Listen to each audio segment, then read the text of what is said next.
এই পুলিশ তার চাকরকে বলে, তোমার ম্যাডাম আসছে, তাড়াতাড়ি আমাকে এখানে কাপড় দিয়ে ঢেকে রাখো, আমি উল্টা হয়ে দাঁড়িয়ে থাকব। তখন চাকর তার মালিককে চাদর দিয়ে ঢেকে লুকিয়ে রাখে। এরপর ম্যাডাম এসে চাকরকে জিজ্ঞাসা করে, তোমার মালিক কোথায়? তখন চাকর মিথ্যা বলে, মালিক ডিউটিতে চলে গিয়েছে। তখন মেয়েটি তার প্রেমিককে বাসায় ডেকে নিয়ে আসে।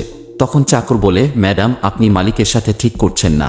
তখন মেয়েটি চাকরকে বলে, তুমি তোমার সীমার মধ্যে থেকে কথা বলো, আমি কি করছি, কাকে ডেকে আনছি, এটা তোমার দেখার বিষয় না, তুমি তোমার মুখ সামলে কথা বলো, তা না হলে চাকরি থেকে ধাক্কা দিয়ে বের করে দেব। তখন চাকর বলে, মালিক আমাকে একবার বলে দিক, তাহলে আমি এখান থেকে চাকরি ছেড়ে চলে যাব।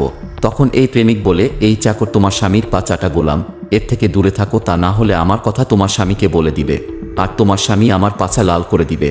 এরপরে এই দুজনের সঙ্গে যা ঘটল তা দেখার আগে ভিডিওটি লাইক করে দাও, চ্যানেলটি সাবস্ক্রাইব করে দাও। লাস্টে পুলিশ বলে, আমি তোমার উপরে হাত উঠানোর আগেই এখান থেকে বের হয়ে যাও।